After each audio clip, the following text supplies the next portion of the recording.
Hello viewers, आज आपण या व्हिडिओमध्ये जिल्हा परिषद आरोग्य भरती निकाल लागलेला आहे त्या निकालाबाबत आपण अपडेट पाहणार आहोत।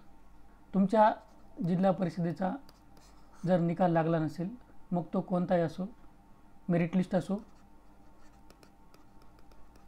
डॉक्युमेंट व्हेरिफिकेशन असो का फायनल लिस्ट असो, तुम्ही कमेंट करायचं आहे।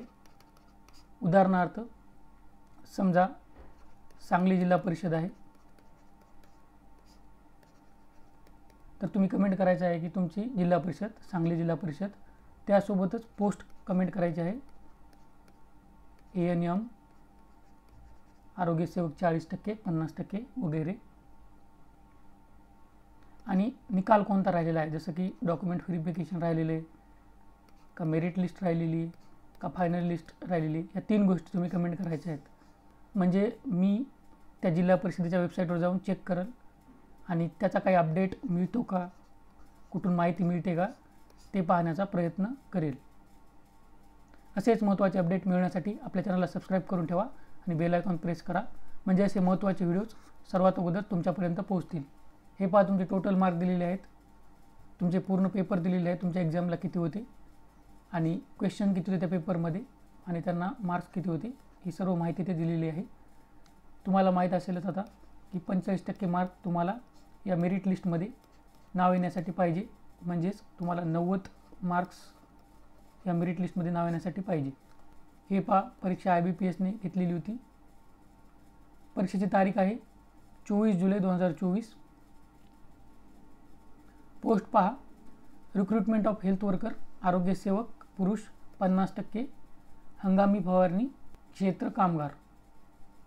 आणि जिल्हा परिषद पहा तुम्ही, पुणे जिल्हा परिषद, पुणे जिल्हा परिषद आरोग्य सेवक 50%चा हा निकाल आहे। निकाल म्हणजे मेरिट लिस्ट आहे।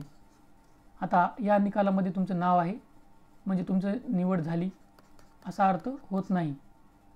हे आपल्या चॅनलवरचे व्हिडिओ जे रेग्युलर पाहतात त्यांना माहीत आहे। आता तुमचं डॉक्युमेंट व्हेरिफिकेशन होईल आणि त्यानंतर फायनल लिस्ट लागेल, आणि या फायनल लिस्टमध्ये जर तुमचं नाव असेल तरच तुमची निवड झाली असं समजण्यात येईल। आणि अजून एक प्रश्न खूप सारे जण विचारतात की आमचे मार्क्स आम्हाला, समजा आम्हाला 90पेक्षा कमी मार्क आहेत, तर आमचे मार्क्स आम्हाला कुठून पाहायला मिळतील।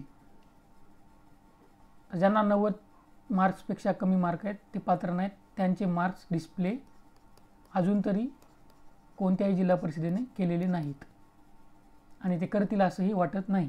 इथे तुमचा रोल नंबर दिलेला आहे, इथं अनुक्रमांक दिलेला आहे, इथे तुमचा रजिस्ट्रेशन नंबर दिलेला आहे, कॅटेगरी दिलेली आहे, तुमचं लिंग इथे दिलेलं आहे, डेट ऑफ बर्थ, तुमचं नाव, इथे नाव पाहून घ्या, इथे तुमचे मार्क्स दिलेले आहेत। हे मार्क्स पूर्ण उतरत्या क्रमाने लावलेले आहेत, म्हणजे सर्वात अगोदर ज्या कॅन्डिडेटचं नाव असेल त्याला सर्वात जास्त मार्क्स आहेत आणि सर्वात शेवटी असेल त्याला सर्वात कमी मार्क आहेत, अशा प्रकारे उतरत्या क्रमाने लावलेले आहेत। पाहून घ्या तुमचं नाव आहे का, तर हे बघा ही लिस्ट आहे,